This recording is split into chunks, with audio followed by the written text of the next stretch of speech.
کہیں دور پہاڑوں کے بیچ ایک ہرا بھرا خوبصورت جنگل بسا تھا، جہاں سورج کی کرنیں درختوں کے پتوں سے چھن چھن کر زمین پر روشنی کی قندیلیں جلاتی اور ہوا میں خوشبو گھلی رہتی پھلوں پھولوں اور محبت کی۔ اس جنگل میں تھا آج ایک خاص دن، جنگل کا سالانہ میلہ۔ ہاں، خوشیوں، ہنسی اور رنگوں سے بھرا میلہ۔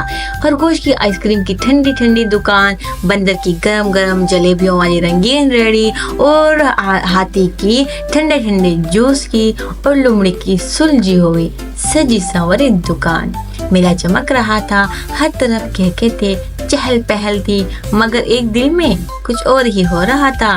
بندر، جو خود کو سب سے عقل مند سمجھتا تھا، جب اس نے دیکھا کہ جنگل والے زیادہ تر لومڑی کی دکان پر جا رہے ہیں تو اس کے دل میں جلن کی چنگاری جاگی۔ کیوں نہ اسے نیچا دکھایا جائے، اور بس دل نے برائی کا بیج بو دیا۔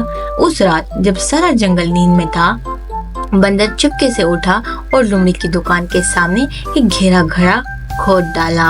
سوچا جب صبح لومڑی آئے گی تو سیدھا اس میں جا گرے گی اور ساری عزت خاک میں مل جائے گی۔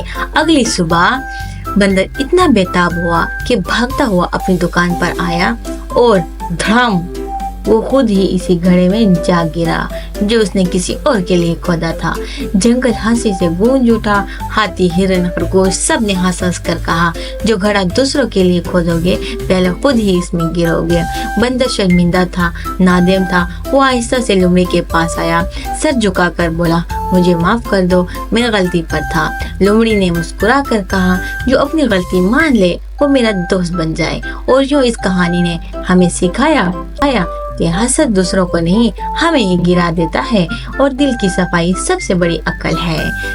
اور پھر بندر نے پھر سے اپنی دکان سجائی، گرم گرم جلیبیوں کی، اور اس بار سچے دل سے اور من لگا کر کام کیا۔ یہی ہے چالاک بندر اور گھڑے کی کہانی۔ خوابوں کا سفر جاری ہے مینو کے ساتھ۔